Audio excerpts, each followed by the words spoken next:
Greetings, dear people of God. And I'm believing that each one of you, are persevering in your prayer life, in your knowledge in the Word of God, irrespective of whatever situations that you may facing, knowing that, we are always victorious in Christ Jesus. We can never be defeated. We are always victorious. The victory is always ours. Yes, we need to persevere. It may not happen today, it may not happen tomorrow. But believing and knowing that one day the victory is going to be ours. In these times, we need to be very vigilant. As Peter says in chapter 5 and verse 8, he says, be sober, be vigilant, because your adversary the devil walks about like a roaring lion, seeking whom he may devour. The first thing we need to understand here is, whom is he speaking to? Is he speaking to us? If he's speaking to us, then we need to have a deeper understanding of what he's saying. Or is he just speaking to the ungodly people, to someone who doesn't know Christ and is living a sinful life? Well, those people, the ungodly people, are the ones whom he has already bound and captured. He doesn't have to waste his time on them. So he's looking for people who have their hearts right with God. These are the ones whom Peter is warning, be vigilant, lest you be devoured by the enemy. And dear brothers and sisters, the enemy, when he works through people. He operates his schemes and his plans through people. And that is why we need to know what kind of people that he is targeting. And he's looking, for people who appear to be very godly. People who are serving in church. Because people like these can easily deceive the ones who are genuine in their walk with God. The children of God, the sons and daughters of God, can be easily deceived by people like this, who have a very godly outlook. And that is why Peter is saying, be vigilant. Don't take things for granted. But before being vigilant, he says, be sober. Sober in the sense, don't be involved in the things of this world, because the more you are involved in the things of this world, the less vigilant you will be. Our spiritual senses should be very sharp. And I would like to give you 2 examples from the Bible that portray the kind of people the devil is looking for, the kind of people whom he can use to establish his will, to execute his plan and deceive the people of God. The first example is from Acts chapter 8 and verses 12 and 13. It speaks of Simon the sorcerer. He was a sorcerer, a very well-known sorcerer. And Philip, an apostle of God, he was ministering in that area. And when people began to listen to Philip as he presented the gospel, they were convicted of the truth. And many repented and got baptized. And Simon was one of them. And look at what it says. But when they believed Peter, as he preached the things concerning the kingdom of God and the name of Jesus Christ, both men and women were baptized. Then Simon himself also believed, and when he was baptized, he continued with Philip and was amazed seeing the miracle signs which were done. Two things we need to note here. Simon, who was a sorcerer, now he's become a believer in Christ Jesus. He believed and accepted Jesus as his Lord and Savior and got himself water baptized. And not only that, he traveled with Philip, assisting Philip in his ministry work, where he saw mighty signs and wonders. A believer, a person who is always close to the pastor and to leaders. This is the kind of person that Philip was. And now, as we read ahead, we see how this believer, assisting Philip in his ministry, gets exposed. In verses 18 to 22, it says, "And when Simon saw that through the laying on of the apostles' hands the Holy Spirit was given, he offered them money, saying, 'Give me this power also, that anyone on whom I lay hands may receive the Holy Spirit.'" What happens to this person? How can he even make such a suggestion? A person who's baptized and is a believer and now is trying to make an exchange for the things of God. And when Peter addresses Simon, he first tells him the consequences of his sin that was there in his heart. The first thing Simon says is that your money perish with you. Not only your money, but you Simon. He's saying, you Simon, Peter is telling Simon now, you will perish because of this sin. What does it mean that Simon, you being a believer, being baptized, is not going to save you? You are going to perish along with this sin. And the next thing what Peter does is he gives him the reason for this sin. Why did this come out? Why was Simon the way he was? He says, for your heart is not right in the sight of God. You see, his heart was corrupted. There was sin in his heart. He was treasuring a sin in his heart, even though he believed in Jesus and he accepted the Lord Jesus and got himself baptized. He still had a hidden sin in his heart which manifested itself. But then Peter gives him hope. In Christ Jesus, you see, there is always hope. It's never the dead end. You need to know that it's never the dead end, no matter what your situation may be. How deep you are buried in sin, there is still hope. And Peter tells Simon, he says, repent therefore of this wickedness. He first asks him to repent, to turn his back on this sin. And then he says, pray to God, if perhaps the thought of your heart may be forgiven. He says, pray to God that you may receive your forgiveness, telling God that you are sorry for what you have done, humbling yourself in the presence of God and receiving the forgiveness that is made available for each one of us. You see, when we repent from our sins, when we repent from our evil nature, there is one thing, my dear brothers and sisters, we can rest assured of God's forgiveness. Because every sin Jesus has taken upon the cross. Every sin is already taken. That is why a sacrifice is not required. Another sacrifice is not required.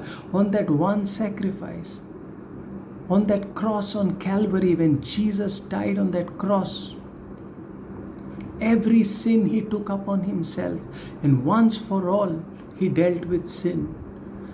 and therefore another sacrifice is not required. That one sacrifice is self-sufficient. And we cannot say that Simon Peter, when he was baptized, when Simon the sorcerer was baptized, we cannot say that he never repented, that he just believed and accepted the Lord Jesus and got baptized. We can't say that. There's no evidence in Scripture that points to that. He probably would have repented, but yet we know one thing, that he kept an evil in his heart, hidden in his heart. And the second example that I want to share with you is from 3 John chapter 1 and verses 9 to 11. John is writing to the church and he's speaking about one person called Diotrephes. And this Diotrephes, you need to know who he is. Now, Diotrephes is not just a believer who is baptized like Simon the sorcerer. He is a leader in one of the churches. He's a leader and he's leading people. And and John goes on to write, he says, who loves to put himself first. He's speaking about Diotrephes here. He's saying he loves to put himself first. What does that mean? This person who is seeking praises from people and glorying in himself. And he says he does not accept what we say and refuses to recognize my authority. A person who is not willing to submit, who is rebellious and stubborn, who does what he's told not to do and doesn't do what he's told to do. For this reason, if I come, I will call attention to what he is doing, unjustly accusing us with wicked words and unjustified charges. Wicked words is curses. This person was cursing and making false accusations. John is saying an unjustified charges, which is false accusations. And not satisfied with this, he refuses to receive the people of God who want to come and minister in that church.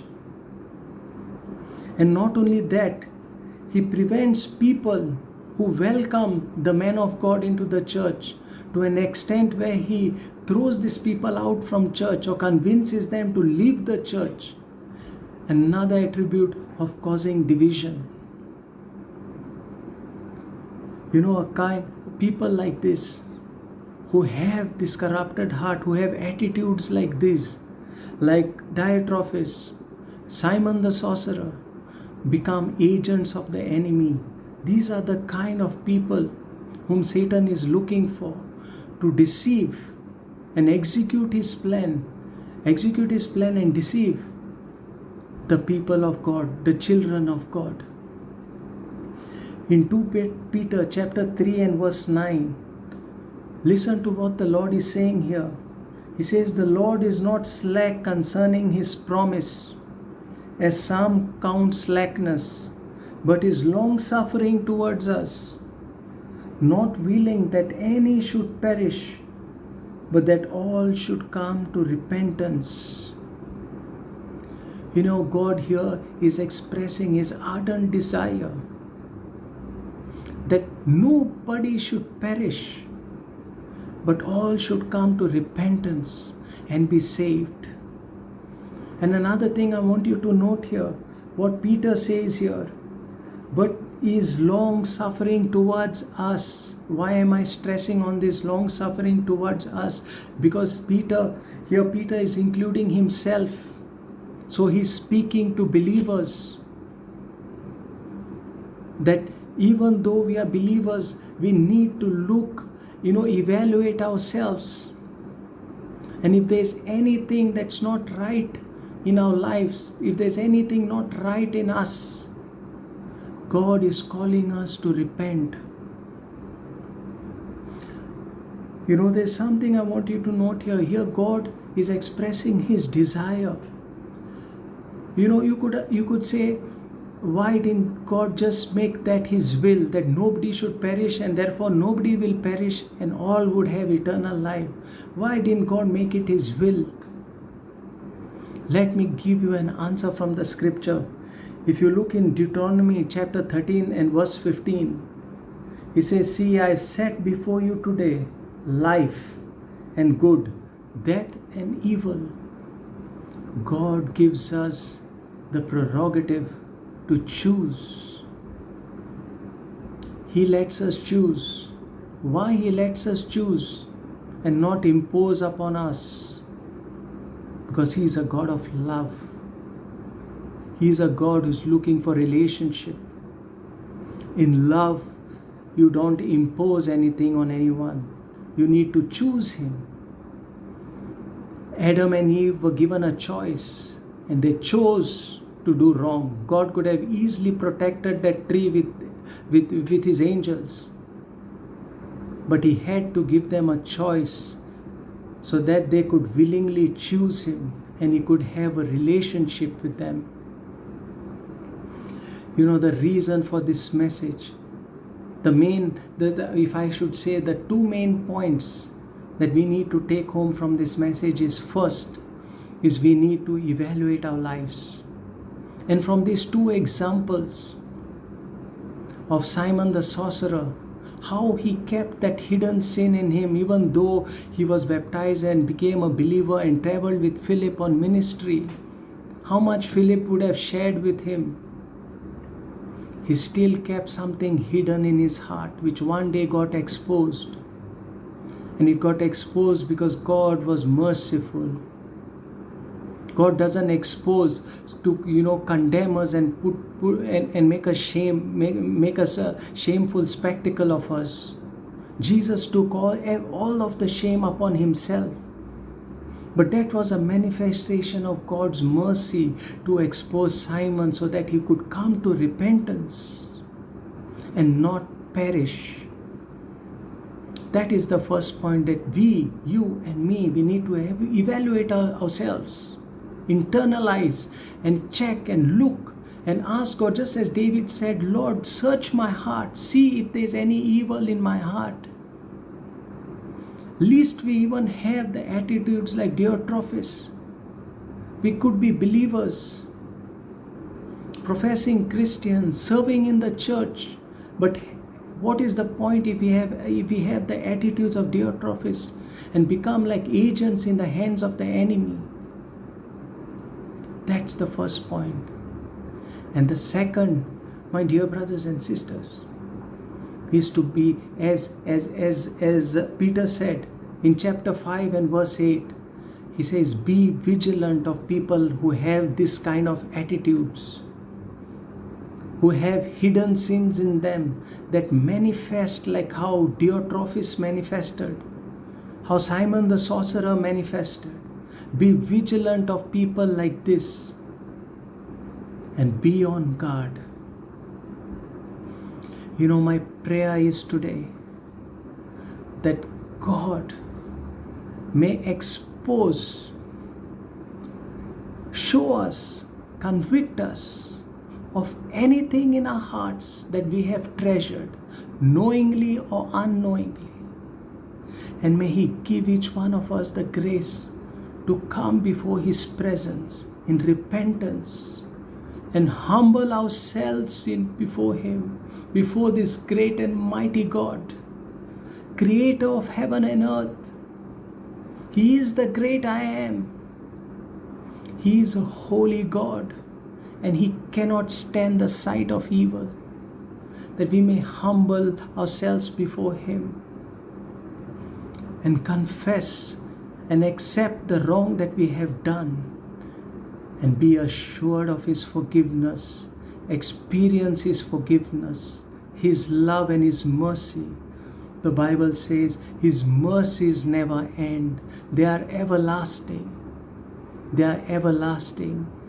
You know, the Bible says He will extend the time even to up to 1,000 years, that we may come to repentance,